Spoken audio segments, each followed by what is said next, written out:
Now, to a primetime news follow-up, it took more than 10 hours for firefighters to get the blaze at Khemlani Mart in Manor Park, St. Andrew under control. Now, if that wasn't challenging enough, the firefighters were again called to the location early this morning following reports of another fire. We have more in this report.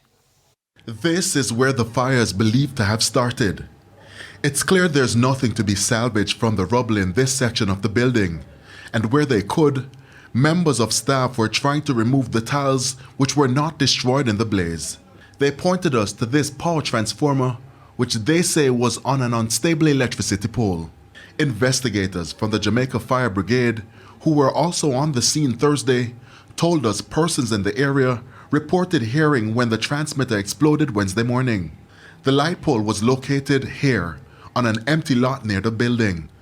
The impact of the explosion caused it to topple over and land on the roof. Crews from the JPS have visited the area as part of their investigation. The JPS in a release stated there's no conclusion at this point regarding the cause of the fire. The company added that it's awaiting the completion of the investigation and a final report. It took firefighters 14 hours to get the blaze under control, and then early Thursday morning, the fire brigade was actually here at 6 a.m. this morning again. They came to kind of cool down the place a little more and provide some water to make it out some embers that were still catching. It's understood that more than 20,000 square feet of space was destroyed in the fire. The Jamaica Fire Service has received high praises for containing the blaze despite not having enough resources. The police, too, had to stand guard as it's understood looters patrolled the area, waiting for a chance to take what they could from the furniture and appliance store.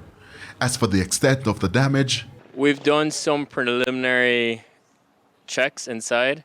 We have been going through a bit of it. It's still very hot in there, as you can imagine. We've gone through some of it. It's pretty damaged. With a fire to that extent, it's very, very difficult to avoid any damage. Smoke, whether it's heat, it's quite extensive. We also inquired about the staff. They're our family. We're not going anywhere. They're not going anywhere. And we're just very thankful no one was hurt, and thankful that life is there, and we'll continue pressing forward. A 50-year-old building up in smoke, but the operators are hoping that it will be a matter of months before it's up and running again. Anthony Lugg, TVJ News.